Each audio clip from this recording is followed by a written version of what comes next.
Same same but I am different. চলেন কথাটার অর্থ বলে দিই। আসসালামু আলাইকুম, কেমন আছেন সবাই? আলহামদুলিল্লাহ আমি ভালো আছি। আশা করি আল্লাহর রহমতে আপনারাও ভালো আছেন। আজ গিয়েছিলাম খুলনা মেডিকেল কলেজ হসপিটালে, যাকে আমরা বলি 250 বেডে গিয়েছিলাম আমার ফ্রেন্ডকে ডক্টর দেখাইতে।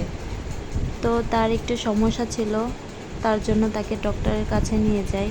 তো আমি নিয়ে যাই, এর জন্য বলতেছি সবাই সবাইকে নিয়ে যায়, বাট আমি আমার ফ্রেন্ডকে নিয়ে গিয়েছিলাম। সেটাই সকালবেলায় বাসা থেকে রওনা দিয়েছিলাম, এই ধরেন 9টার সময়। তো 9টার সময় বাসা থেকে যাওয়ার পর হসপিটালে যখন যেয়ে পৌঁছাই, হসপিটালে দেখি অবস্থা খুব ভয়াবহ। ডক্টরদের নিয়ে কত কিছু চলতেছে কি না জানি, এত কিছু বুঝি না। তারপরেও কিসের এত আন্দোলন, ডক্টর নাই। মিনিমাম অনেক রোগী কিন্তু দূর দূরান্ত থেকে এসেছে, ডক্টর খুব কম। তো হসপিটালে আসার পর সিরিয়ালের জন্য দাঁড়িয়েছি। এখানে 10 টাকার টিকিট।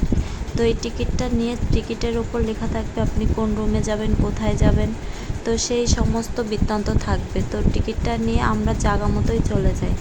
যাওয়ার পর আমার ফ্রেন্ডকে প্রেশার, দেখতেই পাচ্ছেন এই যে আমার ফ্রেন্ডকে প্রেশার মাপানো হচ্ছে। তো মাপানোর পর যে এই যে বসেছিলাম, প্রায় 12:30টারও পরে ডক্টর এসেছে। তো এতটাই সিরিয়াল ছিল যে আমাদের 2টো বেজে গিয়েছিল ডক্টর দেখ। আজ ডক্টর কম কিন্তু রোগী অনেক বেশি, তো কি করার। তো দেখলাম পরে সিরিয়ালে দাঁড়ানোর পর যমুনা টিভি আসলো, তারপর স্টার টিভি, সময় টিভি। তো তারা আমাদের মূল্যবান মতামতটি নিচ্ছিল যে কেন কীতে কী হয়েছে তাই। তারপর এখন পেটের দায়ে কিছু তো মানে না, কিছু খেতে চলে গেলাম। তো যাওয়ার পর দেখি যে এই রাস্তার সাইডে 1 পিস 2 পিস বিক্রি করতেছিল, খুব সুন্দর সুন্দর। তো 100 টাকা, 150 টাকা, 200 টাকা, যাই হোক সুন্দর সুন্দর। তারপর কিছু খেয়ে ঠেয়ে ডক্টর দেখায় বাড়ি গেলাম। তো মনে মনে ভাবলাম যে মানুষ 2 জায়গায় খুব অসহায়, এক জেলখানায় আর এক ডক্টরখানায়। তো আপনাদের যদি ভালো লাগে ভিডিওটা লাইক কমেন্ট শেয়ার করবেন, আর এই অসহায় মানুষদের পাশে দাঁড়াবেন।